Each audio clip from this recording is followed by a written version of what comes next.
Sue James, at 70 years old, pulls 40 kilos of tomatoes off a plot of pure beach sand every single season, and the neighbors still refuse to believe their own eyes. Not soil, not compost mixed in, just the same pale, gritty stuff that fills the empty lot behind his house that you have spent years ripping out of your own garden beds and hauling to the curb in trash bags. Here is the part that should make you angry. You have been lied to about what sand can do, about what it is for, about the one thing it needs that nobody ever mentions. By the end of this investigation, you will know exactly how to turn a dead patch of sand into a tomato-producing machine, using nothing but the scraps from your kitchen. And you will know the one mistake that turns that whole trick into a rotting, ant-infested disaster. The old man does not use magic.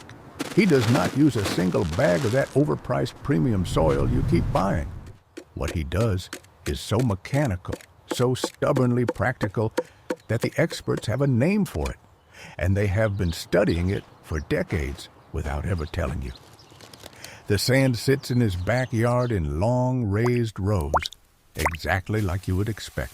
But look closer, and you will see the drip line running along the base of each plant and the careful way the surface has been sloped, just a hair, toward a drain at the far end. This is not gardening.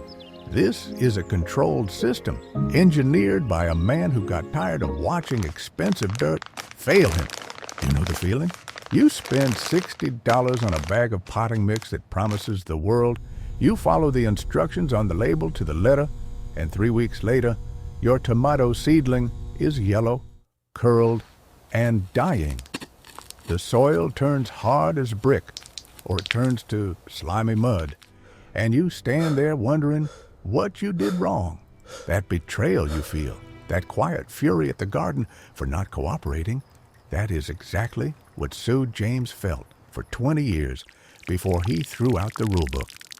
He watched his plants rot in soil that held too much water. Not this He watched one either. them starve in soil that drained too This fast. heat, it's just And too one day, much. he looked at the sand pile left over from a construction job and thought, sand is honest. It does not pretend to be rich. It does not hide its problems under a layer of black, crumbly dirt. It shows you exactly what is wrong. That quote is the heart of everything he does. Where you see a barren wasteland, he sees a blank slate, a medium that does not lie to him, that holds exactly what he puts into it and nothing more. And that is where the first loop of this case snaps open, because the trick is not the sand itself. The trick is what he feeds it. Here is the trap that ruins 90% of people who try this. They take their sandy patch, they dig a hole, they drop in a tomato plant, and they water it. 4 days later, the plant is dead, and they conclude that sand is useless. But they skip the entire preparation phase. They never washed the sand, never let it dry, never gave it the structure it needs to hold the nutrient solution instead of letting it vanish into the ground. That's the preparation phase most people skip, and it's the reason their sand experiment fails before it even starts. Subscribe now, because we're about to walk through the exact washing and structuring protocol that turns construction sand into a tomato powerhouse. And you don't want to miss a single step. Drop the word washed in the comments if you've ever lost a plant because you followed the package instructions instead of what the old gardener actually does. Somebody told you that sand cannot grow anything, and that lie has cost you hundreds of dollars in failed plants and wasted soil. But the research tells a different story. The Brazilian Agricultural Research Corporation, the same institution that advises commercial farms across the country, lists sand as a legitimate growing medium for tomatoes grown without soil at all. They do not call it a hack. They call it a substrate, and they describe exactly how the system works. The key detail that everyone misses is that this is an open system. nutrient solution does not recirculate. It does not get recycled back through the roots over and over. It flows through the sand once, delivering what the plant needs, and then it drains away. That one principle changes everything about how you feed the plant. So where does the kitchen scrap come in? What is the old gardener's secret ingredient that makes this whole system actually produce fruit? Coffee grounds. The same grounds you rinse down the sink every morning, the ones you toss into the trash because you think they belong in a compost pile that you never actually maintain. Sue James collects them, dries them, and works them into the top layer of his sand rows before every single transplant. But not fresh out of the filter. That is the second trap. If you bury wet coffee grounds straight into sand, you create an anaerobic pocket. The grounds ferment. Mold blooms across the surface within 48 hours. And the smell draws every ant in the neighborhood straight to your roots. You will come back in a week to find a gray, fuzzy disaster and a plant that has given up entirely. The drying step is non-negotiable. He spreads the used grounds thin on a sheet of newspaper in the sun for 2 days, stirring them once until they crumble like dry earth instead of clumping into paste. Only then are they safe to mix into the sand. And even then, you do not bury them deep. You work them into the top few centimeters right where the young roots will reach them first. This is where the mechanism starts to reveal itself. Sand gives you perfect drainage, no waterlogging, no root rot, but it holds almost nothing. It is chemically inert. So the grounds are not just food, they are the sponge, the little particles of organic matter that finally give the sand a reason to hold on to moisture and nutrients long enough for the roots to drink. The numbers here are worth writing down. In a properly prepared sand bed with dried coffee grounds mixed into the top layer, the soil pH shifts neutral within about 8 days. That matters because tomato plants are ruthless about pH. They refuse to take up nutrients if the balance is off. And your bagged potting mix often arrives with the wrong balance baked right in. Now here is the price tag that should make you sit up straight. A bag of premium tomato-specific potting mix runs you something like $60, and it fails you. A bag of synthetic fertilizer costs another $30, and it burns your roots if you breathe on it wrong. Sue James spends $12 on a sack of cheap playground sand, and his coffee grounds are free because they come out of his own kitchen every single morning. $12 against $90. That is the difference between a system that works and a system that robs you. And the old man has been running this calculation for decades, watching the expensive stuff fail while his sandy rows just keep producing. Every day he says the same thing every time someone asks. The garden does not care how much you paid. It cares whether you gave it what it actually needs. $12 against $90, that's not a price, it's a verdict. The evidence is in the sand, and now you've seen it. Subscribe to follow the full investigation into what actually feeds a garden, not what just empties your wallet. Then type the number 12 in the comments so we know you caught the real cost of the case. You might be thinking fine, sand and coffee grounds, but how do you actually feed these plants over a whole season? A tomato is a hungry thing. It wants a steady supply of nutrients from transplant all the way to harvest. This is where the drip line comes back into the picture, because the feeding is not buried in the sand. It is delivered in the water. He mixes a simple nutrient solution, the kind you can put together from basic soluble fertilizer, and he irrigates 5 or 6 times a day through that drip line. Each pulse of water carries a fresh dose of food straight to the root zone, and because the sand drains perfectly, the roots never sit in soggy, suffocating mud. They breathe, they drink, they grow. That is the part that flips your old belief upside down. Your instinct says soil is alive and sand is dead, so soil must be better. But waterlogged soil suffocates roots.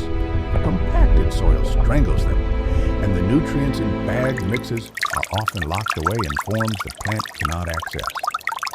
The sand system removes every one of those failure points at once. You still with me? Good, because this next part is the real secret, and it is the reason the old man harvests fruit weeks before his neighbors. The slope of the bed. Remember that slight angle toward the drain? That is not decoration. That is the difference between a system that flushes away excess salts and a system that slowly poisons itself. In a closed container, salts from fertilizer build up over time and burn the roots. In So James's open sand bed, every irrigation cycle washes those salts right out through the bottom, keeping the root zone clean and balanced. So let me show you exactly what the morning routine looks like, because this is the part most people mess up. You take your dried coffee grounds, the ones that sat in the sun for 2 days, and you work a handful into the top of each sandy mound about a week before you plant. You water that bed thoroughly, letting the ground settle and start breaking down. Then you transplant your seedling, set up your drip line, and let the system do its work. By the end of the second week, something happens that you will not believe until you see it with your own eyes. The leaves on his plants, the ones in pure sand, are a deeper, darker green than any of the tomatoes growing in the neighbor's imported topsoil. The stems are thicker, stiffer, almost woody at the base, and the flowering starts early, a full 2 weeks before the soil-grown plants even think about setting buds. The old gardener does not measure this with gadgets. He just crouches there, pinches a leaf between his fingers, and nods. The proof he cares about is on the vine. That proof is what convinced the researchers too. Studies on soilless tomato cultivation keep coming back to the same conclusion. You can control the water and nutrient supply far more precisely when the plant is not competing with the unpredictable chemistry of natural soil. You are not fighting the sand. You are finally in charge of the whole equation. And here is the part that sealed it for me. He took 2 identical seedlings from the same tray. One went into a pot of premium bagged soil, watered and fertilized exactly as the label demanded. The other went into his sand bed with the coffee grounds and the drip line. By the end of the season, the sand plant had produced 1/3 more fruit by weight, and the soil plant had spent most of its energy fighting off root disease. 30% more fruit. From the medium that every gardener on your street would laugh at. That is not opinion. That is the yield difference you get when roots can actually breathe. Now, the failure case, because this is the part where most people lose the whole crop in a single weekend. They think, I have sand, I have coffee grounds, let me just mix it all together and forget about it. They skip the drying step. They use grounds straight from the coffee maker, still wet, still hot. They bury them deep right next to the roots, and they set up a drip system that runs the same amount every day, never adjusting for the fact that sand drains faster than anything you have ever planted in. Within 3 days, the roots are sitting in a fermented mess. The leaves start curling, and the whole plant collapses with a wilt that no synthetic cure can fix. The ants come for the grounds. The mold comes for the moisture. And the plant dies not because sand is bad, but because you treated the system like it was soil. This is the trap that has made generations of gardeners swear sand is useless. They never gave it the one thing it needs to work, the constant controlled delivery of nutrients in the water. They buried the food like they were planting a garden, and the sand just let it all wash away. So, what does Sue James do with all the tomatoes? That is the part that brings the neighbors around every single year. They stand at his fence, watching him fill crate after crate with fruit that has no business growing in that pale, dry dirt, and they ask him the same question over and over. How did you do that? He just shrugs and says, the sand is not the problem. The problem is that you treat sand like it is dead soil. It is not soil. It is a system. And once you understand that, you can grow anything in it. That is the turning point that Sue James proved year after year, not with theory, but with crates of fruit stacked at his fence. If you want to keep exposing the scrap-based systems that outperform every store-bought fix, subscribe now. There are more hidden operations on this channel, and the next case file is already cooking. And if this finally changed the way you see sand, drop the word system in the comments so we know you are running this method yourself. Think about what that means for your own garden. Every patch of sand you have ever cursed, every dry, crumbly corner of your yard where nothing will grow, every bag of soil you have hauled in to try to fix it, that was never the problem. The problem was that nobody told you sand needs to be treated like a hydroponic system, not a garden bed. He grows peppers in the same rows and basil, and they all thrive with the same method. The sand does not care what you plant in it. It just gives you back exactly what you put in, so you had better put in the right thing. By now, you have every piece of the puzzle. The sand is the clean, honest medium. The dried coffee grounds are the organic bridge that gives it structure. The drip line is the delivery system that feeds the plant on a schedule. And the slope is the escape route that keeps salts from building up to poisonous levels. There is no mystery left. There is only the method. The next time you see a sandy patch of ground, do not reach for a bag of expensive soil to cover it up. Reach for the coffee filter instead. Dry those grounds, work them in, set up the drip line, and let the sand do what it has been capable of doing all along. Sue James proved it on a plot of cheap sand in his own backyard. The research confirms it. The yield data backs it up, and the only thing standing between you and a tomato harvest from bare sand is the belief that it cannot be done. But here is the truth that the old man has known for decades, and that the gardening industry will never tell you. Sand is not a wasteland. It is a blank ledger, and every drop of nutrient solution you run through it is a line item that goes straight to the roots. Compost in heavy soil gets trapped and locked away. In sand, nothing is hidden, nothing is wasted. Everything you feed the plant is delivered with perfect, brutal honesty. There is no magic in that old gardener's backyard. There is only a man who got tired of being lied to, who decided to test the rules himself, and who found that the thing everyone told him was impossible was actually the most reliable method he had ever used. He kept his receipts, he kept his measurements, and he kept an open mind. And now he has 40 kilos of tomatoes every season to show for it. So the next time someone tells you that a plant cannot grow in pure sand, you will know the truth. You have the method now. You have the mechanism. You have the cost breakdown. And you have the failure trap clearly marked, so you never fall into it. And as I walked out of Sue James' yard last week, he pointed at a bucket of eggshells sitting by his back door, waiting to be crushed. He said, the sand trick is just the beginning. Wait until you see what those shells do to the calcium levels when the flowering starts, he told me, and he would not say another word about it. That is the thread I am pulling next. Because if coffee grounds can turn a wasteland of sand into a tomato factory, you can be certain that eggshells have a secret of their own, and I intend to find out exactly what it is.